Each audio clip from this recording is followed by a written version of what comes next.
होता है? A pure substance that can't be broken into smaller pieces by further chemical reactions. एक ऐसा pure substance जिसको और भी ज्यादा छोटे छोटे पीसेस में नहीं तोड़ा जा सकता किसी भी केमिकल रिएक्शन के द्वारा, ठीक है, तो उसी को ही हम एलिमेंट कहते हैं।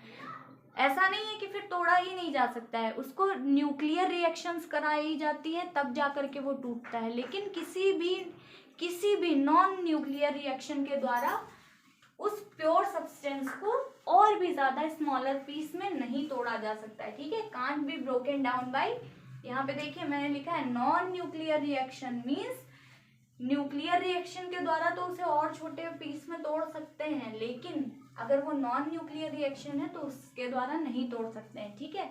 आई होप आपको एलिमेंट क्लियर हो गया होगा। Element is made up of same kind of atoms, जैसे ये कोई प्योर सब्सटेंस है, ठीक है। अब हम इसको अगर और ज्यादा छोटे टुकड़ों में नहीं तोड़ सकते हैं किसी भी केमिकल रिएक्शन से, तो ये एलिमेंट है, ठीक है। अब अगर इसको हम किसी न्यूक्लियर रिएक्शन से तोड़े तो हमें क्या दिखाई देगा कि ये कई सारे एटम्स से मिलकर के बना है, ठीक है। ये सब क्या है? ये एटम्स हैं,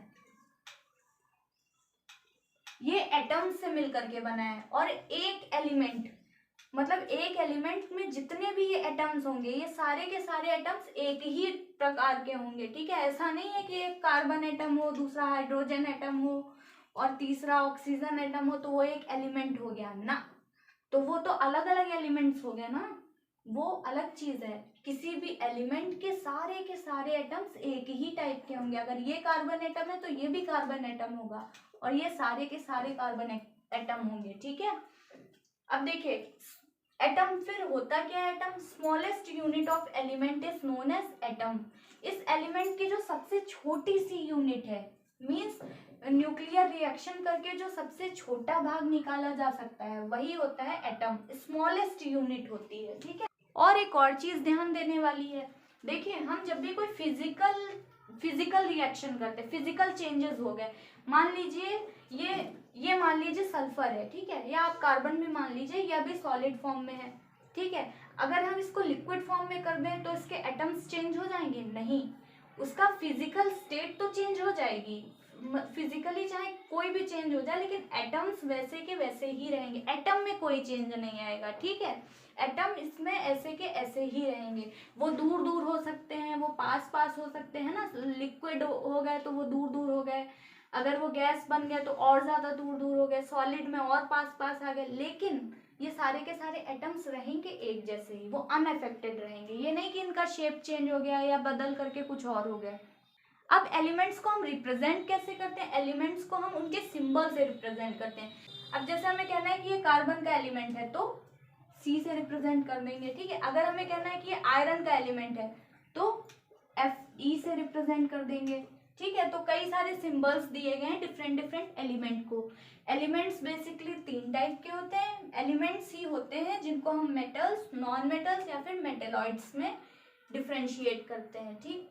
ये जो ये मेटल्स तो आपने पढ़ ही लिए, नॉन मेटल्स भी पढ़ लिए। मेटेलॉइड्स क्या होता है? मेटेलॉइड्स ऐसे एलिमेंट होते हैं जिनमें मेटल और नॉन मेटल इन दोनों की प्रॉपर्टीज होती हैं, ठीक है। मेटेलॉइड्स ऐसे एलिमेंट्स होते हैं जिनमें मेटल और नॉन मेटल इन दोनों की प्रॉपर्टीज पाई जाती हैं।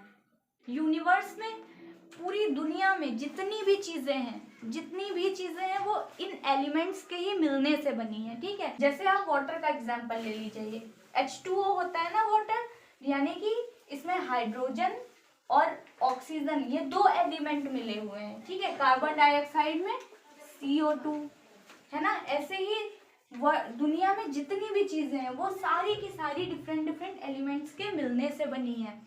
देखिए naturally occurring elements are 94 in number. ऐसे एलिमेंट्स जो नेचुरली मिलते हैं वो कितने हैं? 94 है नंबर में, ठीक है। और दुनिया में टोटल जो अभी तक डिस्कवर हुए हैं वो है 118 एलिमेंट्स। अभी तक जो डिस्कवर हुए हैं वो, इसके आगे और भी हो सकते हैं लेकिन अभी तक जो डिस्कवर हुए हैं वो 118 है। इनमें से 94 एलिमेंट्स जो हैं वो नेचुरली ऑकर होते हैं और जो बाकी के हैं वो बनाए गए हैं, ठीक है। इन नेचुरल एलिमेंट्स के ही थ्रू बनाए गए हैं, जैसे कुछ यूरेनियम से बनाए गए हैं, इस तरीके से और एलिमेंट्स की खोज होती रहती है और अभी भी होती रहती है। अब देखिए ये जो ये नेचुरली ऑकरिंग एलिमेंट्स का ये जो नंबर है, यहाँ पे बहुत ही ज़्यादा आपको वेरिएशन देखने को मिलेगा। कुछ लोग मानते हैं, कुछ बुक्स में आपको दिखाई देगा कि 92 होते हैं, कुछ बुक्स कहेंगी कि वो 90 होते हैं नेचुरली ऑकरिंग। बट नवंबर 2016 में international union of pure and applied chemistry, जिसे IUPAC कहते हैं, ठीक है, तो उसने माना था कि टोटल 118 एलिमेंट्स में से 94 मीन्स 94 एलिमेंट्स नेचुरली ऑकरिंग है और बाकी के सारे सिंथेटिक एलिमेंट्स हैं। और आपकी NCERT में भी जब 94 लिखा है तो हमें भी 94 ही मानना है। ये मैंने बहुत ही सिंपल लैंग्वेज में आपको समझाने की पूरी कोशिश की है। और फिर भी अगर आप कोई भी डाउट हो या कोई भी चीज़ नहीं समझ में आई हो तो प्लीज़ मुझे कमेंट बॉक्स में कमेंट करिएगा। और अगर आपको ये वीडियो पसंद आई हो तो प्लीज़ वीडियो को लाइक कीजिए, चैनल को सब्सक्राइब कीजिए एंड अपने फ्रेंड्स के साथ शेयर कीजिए। Thank you.